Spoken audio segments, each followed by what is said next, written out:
মধ্যপ্রাচ্যে যুদ্ধের উত্তেজনা আরও তীব্র হচ্ছে। ইরানের বিপ্লবী গার্ড বাহিনী আইআরজিসি দাবি করেছে যুক্তরাষ্ট্রের একটি অত্যাধুনিক যুদ্ধবিমান ভূপাতিত করা হয়েছে। আইআরজিসির তথ্য অনুযায়ী বুধবার ভোরে ইরানের দক্ষিণ পশ্চিম সীমান্তে যুক্তরাষ্ট্রের 2 আসনবিশিষ্ট multirole strike fighter F-15 Strike Eagle ইরানের নতুন আকাশ প্রতিরক্ষা ব্যবস্থার আঘাতে লক্ষ্যবস্তুতে পরিণত হয় এবং বিধ্বস্ত হয়ে পড়ে।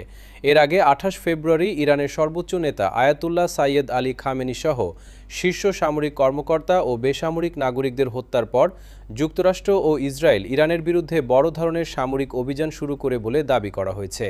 এই অভিযানে ইরানের সামরিক ও বেসামরিক বিভিন্ন স্থাপনায় ব্যাপক হামলা চালানো হয়েছে, যার ফলে বহু হতাহত এবং ব্যাপক ক্ষয়ক্ষতির খবর পাওয়া গেছে। এর জবাবে ইরানের সশস্ত্র বাহিনী কঠোর পাল্টা আঘাত হেনেছে। ক্ষেপণাস্ত্র ও ড্রোনের বিশাল হামলা চালিয়ে যুক্তরাষ্ট্র ও ইসরায়েলের বিভিন্ন লক্ষ্যবস্তুতে আঘাত হানার দাবি করেছে তেহরান।